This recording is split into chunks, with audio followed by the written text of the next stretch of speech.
dan selamat datang. Untuk Anda, the learners, yang selalu mencari konteks lebih dalam di balik rutinitas sehari-hari, senang sekali bisa kembali menemani Anda. Iya, sangat senang bisa berada di sini lagi untuk sesi diskusi kita. Mari kita mulai dengan sebuah skenario yang pasti pernah Anda alami. Anda mengunduh aplikasi perbankan baru atau mungkin membuka rekening bisnis. Layar ponsel Anda meminta Anda memindai wajah, menoleh ke kiri, ke kanan. Lalu Anda disodorkan dokumen syarat dan ketentuan elektronik yang panjangnya menyaingi novel. Betul sekali. Dan Anda mengklik setuju dalam hitungan detik. Kita semua melakukannya kan? Tapi pernahkah Anda benar-benar memikirkan mesin raksasa macam apa yang baru saja Anda hidupkan dengan satu klik tersebut? Sebagian besar dari kita mungkin tidak pernah memikirkannya sama sekali. Nah, hari ini kita akan melakukan sebuah penelusuran mendalam terhadap sebuah dokumen presentasi yang sangat padat karya Muhammad Afifullah SH.MH. Dokumen ini berjudul Hubungan Hukum dan Strategi Due Diligence Perbankan. Judulnya memang terdengar sangat kaku ya, seperti sesuatu yang hanya akan dibahas di ruang rapat direksi perbankan atau firma hukum. Iya, sangat teknis, tapi misi kita hari ini adalah untuk membongkar bagaimana bank sebenarnya melindungi diri mereka sendiri dan yang paling penting, melindungi uang dan data Anda dari sisi gelap dunia keuangan tanpa membuat Anda bosan dengan bahasa hukum yang kaku. Jadi, oke, mari kita bedah ini. Mari. Pakar, sebelum bank mulai memindai wajah Anda atau menanyakan sumber kekayaan Anda, apa sebenarnya kerangka hukum yang mengikat hubungan antara Anda dan institusi ini? Untuk memahami fondasi tersebut, kita harus melihat apa yang dalam dokumen ini disebut sebagai payung hukum perlindungan nasabah. Menariknya, ini bukan sekedar satu aturan tunggal. Melainkan sebuah sistem yang saling terkait. Tepat. Ini adalah sebuah ekosistem yang terdiri dari 3 lapisan utama. Bayangkan ini sebagai anatomi sebuah berangkas pelindung. Lapisan terluarnya adalah jaminan kenyamanan dan keamanan. Dan ini ada dasar hukumnya yang kuat ya? Tentu. Di Indonesia, kerangka kerjanya didorong oleh Undang-Undang Perlindungan Konsumen Nomor 8 Tahun 1999, khususnya Pasal 4. Intinya adalah, saat Anda menyerahkan dana, ada kewajiban mutlak dari pihak bank. Kewajiban untuk memastikan infrastruktur mereka tidak merugikan nasabah? Betul, baik infrastruktur fisik maupun digital. Mereka tidak boleh merugikan Anda secara sepihak jika terjadi kegagalan sistem. Oke, jadi lapisan pertama ini tentang tanggung jawab dasar bank. Tapi seringkali masalahnya kan bukan sistem yang mati, melainkan biaya siluman atau klausul yang membingungkan. Nah, itu membawa kita langsung ke lapisan kedua, yaitu transparansi dan keadilan. Yang diawasi oleh OJK kan? Iya. Kerangka operasionalnya sangat dijaga oleh Peraturan Otoritas Jasa Keuangan atau POJK Nomor 1 Tahun 2013 tentang transparansi. Bank diwajibkan untuk membuka kotak hitam mereka. Maksudnya, mereka harus menjelaskan secara rinci kemana uang Anda pergi. Persis. Risiko apa yang mungkin terjadi pada instrumen investasi Anda, dan memastikan tidak ada jebakan biaya yang disembunyikan dalam huruf cetak kecil yang sering kita abaikan itu. Oke, itu lapisan kedua. Lalu bagaimana dengan lapisan ketiga? Lapisan ketiga ini bisa dibilang sebagai inti reaktornya, yaitu kerahasiaan bank.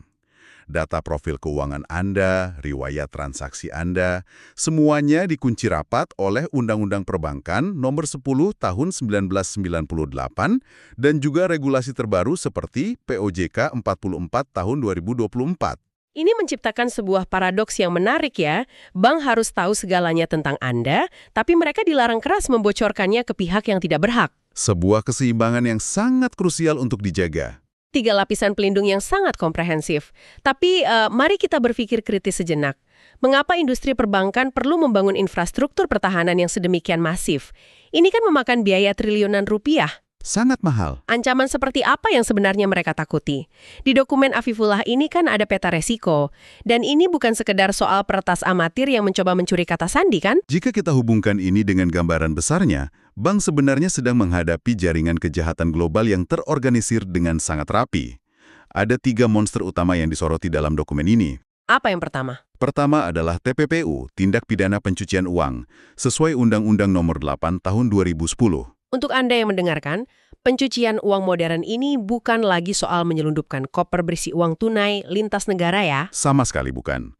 Ini tentang memecah jutaan dolar uang hasil kejahatan ke dalam ribuan transaksi mikro, Mereka memutarnya melalui berbagai yurisdiksi, investasi properti, dan perusahaan fiktif. Sampai akhirnya uang tersebut kembali ke sistem ekonomi seolah-olah berasal dari bisnis yang sah. Ya, itu adalah proses layering dan integration yang sangat canggih. Dan ancaman kedua adalah kebalikannya. Pendanaan terorisme atau TPPT. Sesuai Undang-Undang Nomor 9 Tahun 2013. Betul.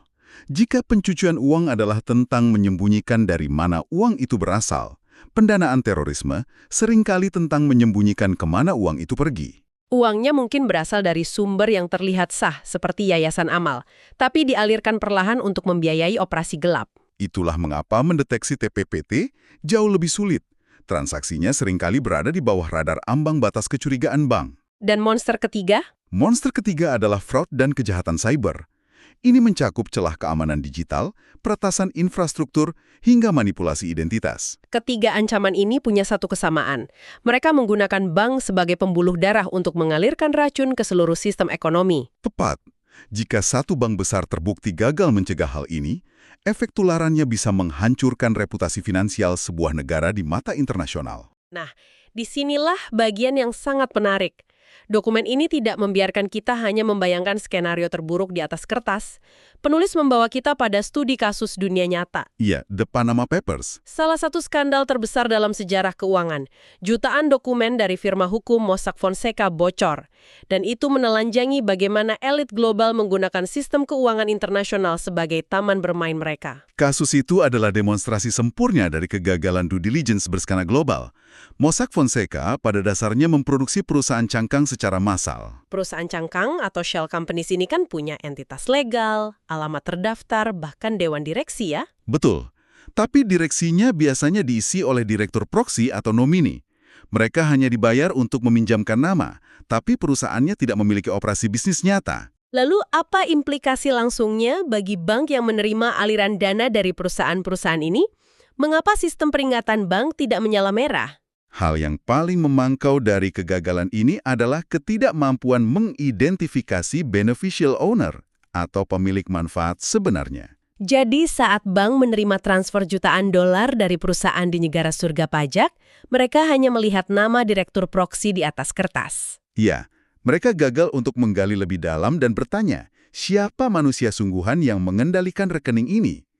Pencucian uang lewat perusahaan cangkang terjadi karena bank gagal mengidentifikasi sang beneficial owner.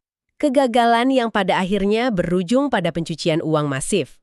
Beranjak dari bencana tersebut, industri perbankan tentu merespons dengan pertahanan yang lebih agresif.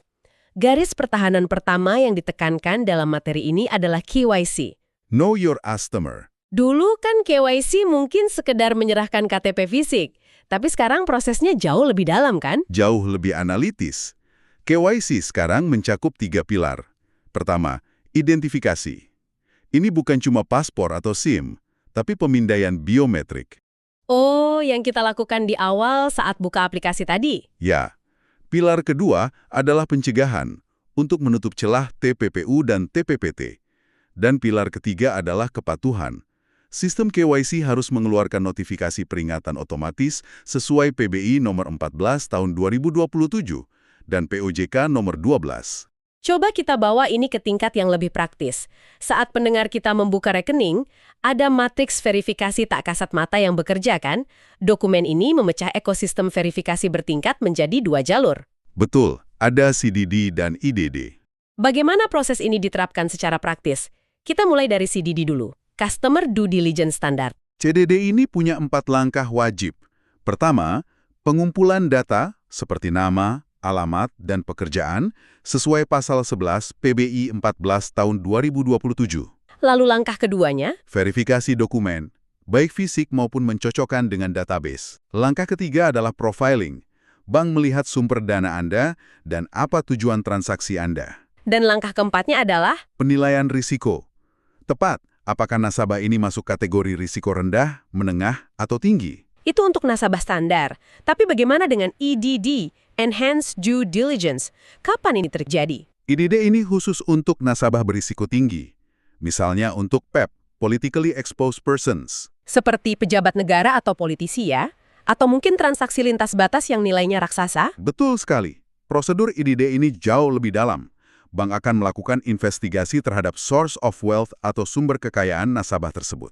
Bukan cuma dari mana uang transaksinya berasal, tapi dari mana seluruh kekayaannya berasal. Persis. Mereka juga wajib melakukan verifikasi beneficial owner secara berlapis, pemantauan intensif, dan ini yang paling penting, wajib mendapat persetujuan manajemen senior. Wow, jadi manajer cabang biasa tidak bisa menyetujuinya, harus eskalasi ke atas. Dan di lapangan, ini bukan proses yang terjadi sekali lalu selesai kan? Sama sekali tidak. Ini adalah sebuah siklus berkelanjutan yang tak pernah berhenti. Ada 5 tahap dalam siklus ini. Bisa sebutkan kelima tahapnya? Identifikasi, lalu verifikasi, kemudian penilaian risiko. Setelah itu ada pemantauan transaksi, dan diakhiri dengan review berkala. Dan siklus ini terus berputar. Ini membawa kita pada evolusi teknologi. Melakukan siklus ini untuk jutaan nasabah pasti butuh sistem yang canggih. Dokumen ini menyoroti POJK nomor 15 tahun 2023. Regulasi itu benar-benar mengubah permainan. Sistem perbankan kini didorong menuju standarisasi data yang seragam sesuai pasal 3-5. Dan juga sentralisasi sistem di pasal 6-8 ya. Betul. Dan yang paling revolusioner adalah verifikasi real-time di pasal 10-12. Semuanya terjadi dalam hitungan milisecond. Luar biasa. Berbicara soal alat digital, ada informasi yang sangat praktis bagi pendengar kita. Dulu kita kenal istilah BI checking, sekarang sudah berevolusi menjadi Slick OJK. Ya, sistem layanan informasi keuangan. Dan sekarang nasabah bisa mengakses ini melalui platform aplikasi bernama iDebtku. Ini cara transparan bagi Anda untuk mengecek riwayat debitur dan status kredit Anda sendiri. Sangat memberdayakan nasabah. Jadi, apa makna dari semua ini? Kita sudah membahas fondasi hukum, ancaman monster finansial, hingga verifikasi digital. Apa proporsi nilainya bagi kedua belah pihak? Solusi win-win-nya seperti apa? Bagi bank, manfaatnya sangat jelas. Menghindari denda raksasa yang bisa mencapai 10 miliar rupiah, sesuai Undang-Undang TPPU. Selain itu, mencegah skandal yang bisa merusak reputasi dan menjaga stabilitas operasional mereka. Dan bagi Anda, sang nasabah, Anda mendapatkan keamanan dana, memastikan rekening Anda tidak dibekukan secara tidak adil hanya karena salah asosiasi kriminal. Anda juga mendapatkan privasi data yang dilindungi oleh Undang-Undang PDPP nomor 27 tahun 2022, serta jaminan keadilan akses tanpa diskriminasi. Pakar, sebagai kesimpulan inti dari sesi penelusuran mendalam kita, apa pesan terkuat dari dokumen Muhammad Afifullah ini? Ada satu kutipan yang merangkum semuanya dengan sempurna. Beliau menulis bahwa due diligence bukan sekedar kewajiban regulasi, tetapi komitmen fundamental menjaga stabilitas sistem keuangan. Tujuannya adalah membangun ekosistem keuangan yang aman, patuh, transparan, dan terpercaya. Sebuah komitmen yang menjaga urat nadi perekonomian kita tetap bersih. Hal ini memunculkan satu pertanyaan penting. Beranjak dari fakta tentang Undang-Undang Privasi Data dan dorongan regulasi baru menuju verifikasi data terpusat dan real-time, Sebuah masa depan yang sudah ada di depan mata kita. ya, di masa depan perbankan akan memiliki sistem terpusat yang melacak setiap gerak-gerik finansial secara instan demi mencegah kejahatan. Namun, dengan semakin bergantungnya kita pada identitas digital ini, di manakah batas antara keamanan absolut dan hilangnya privasi total? Sebuah dilema yang nyata. Jika bank harus mengetahui segalanya tentang Anda untuk menjaga Anda tetap aman, akankah konsep kerahasiaan bank pada akhirnya menjadi mitos masa lalu? Sangat kompleks ini bersama kami. Kami harap diskusi ini memberikan perspektif baru tentang layar persetujuan yang Anda klik di aplikasi perbankan Anda. Teruslah belajar, dan sampai jumpa di penelusuran mendalam kita selanjutnya.